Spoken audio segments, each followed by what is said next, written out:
Ang eco-farming project sa Alang-Alang Leyte ang isa sa mga naragdag na lugar sa bansa para pagyamanin at makatulong sa lumalalang kahirapan. Ito ang sinabi ni Iglesia ni Cristo General Auditor, Brother Glicerio B. Santos sa panayam ng Net25. Aniya, isa rin sa matagal na panahon ng itinataguyod ng pamamahala ng Iglesia ni Cristo ay ang lingap sa mamamayan. Narito ang aking report. Sa lumalawak na kahirapan sa mundo, hangad ng pamamahala ng Iglesia ni Cristo na tulungang makabangon ang mga kaanib nito. Kaya naman inilunsad ang mga eco-farming project sa iba't ibang lugar sa Pilipinas. Sa kabuuan ay may 10 lugar na ang eco-farming project ng Iglesia ni Cristo. Pinakabago rito ang inilunsad na EVM Self-Sustainable Community Project sa Alang-Alang Leyte para sa mga biktima ng Super Typhoon Yolanda noong November 2013.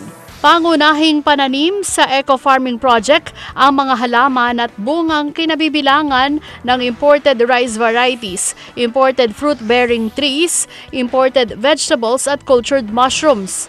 Paliwanag ng kapatid na Glicerio Santos Jr., General Auditor ng Iglesia ni Cristo, agrikultura ang nakikitang sagot ng pamamahalang pangkalahatan, ang kapatid na Eduardo V. Manalo sa lumalalang problema ng kahirapan sa Pilipinas. Sapagkat gustong-gusto ng kapatid ni Eduardo Manalo na masagot natin at malaman natin ang lunas sa kahirapan. Naniniwala siya na ang agrikultura, kailanman na pagyaman natin yan ang sagot sa kahirapan. Kaya sinisikap niya na sa lahat ng dako ng Pilipinas ay magkaroon ng mga dako na kung tawagin na may eco-farming para maibigay sa tao yung kanyang hanap buhay sapagkat naniniwala nga siya na ang agrikultura sa Pilipinas ang sagot sa kahirapang nagaganap ngayon. Bahagi ang eco-farming project sa pagtataguyod ng lingap sa mamamayan na isa sa socio-civic project ng Iglesia ni Cristo.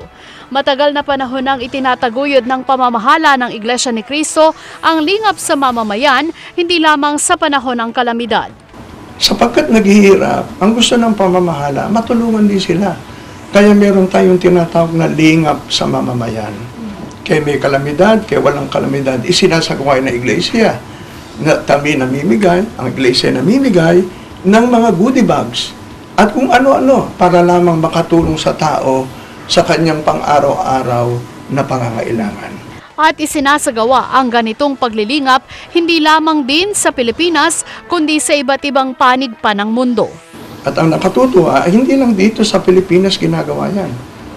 Ang paglingap na Iglesia ni Cristo sa nagiging biktima ng kalamidad sa buong mundo.